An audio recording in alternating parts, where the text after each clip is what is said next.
Here we have an example where someone has given you an integral that is already set up in rectangular coordinates, and we want to convert it to polar coordinates.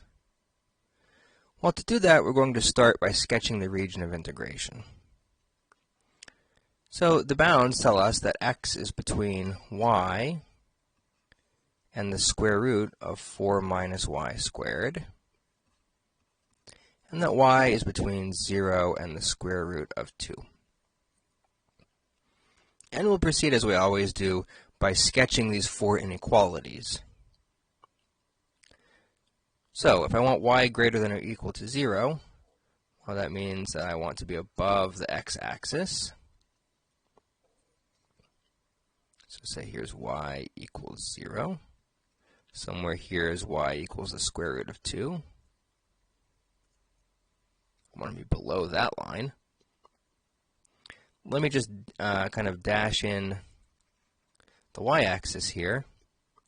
So I want x to be greater than or equal to y. Of course, the line x equals y, that's just y equals x.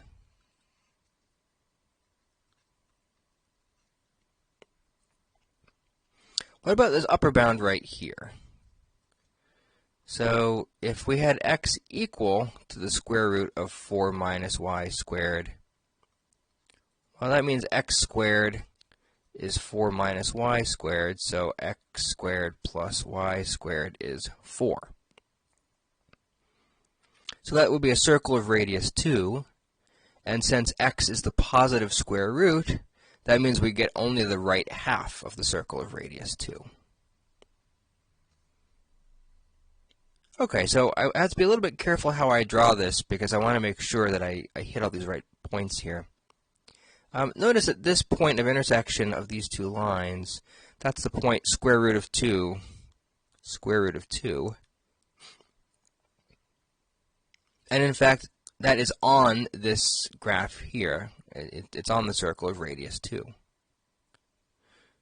So we have an arc of circle here, like this.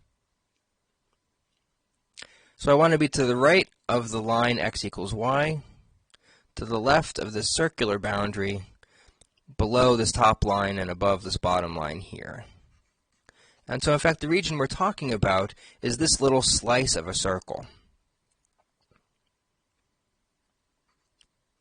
Well, it should be clear from the picture that if I take any rays coming out from the origin, that they start in my region, the origin itself is in the region, and that they leave on this circle of radius 2.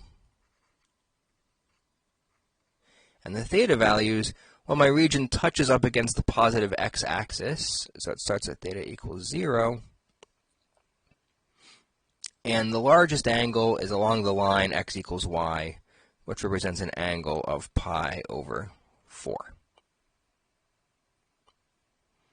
Okay, so we see that this really complicated looking integral in Cartesian coordinates with x's and y's gives us actually a pretty simple integral in terms of polar coordinates. And so in polar coordinates you would write this as the integral from 0 to pi over 4, integral from 0 to 2.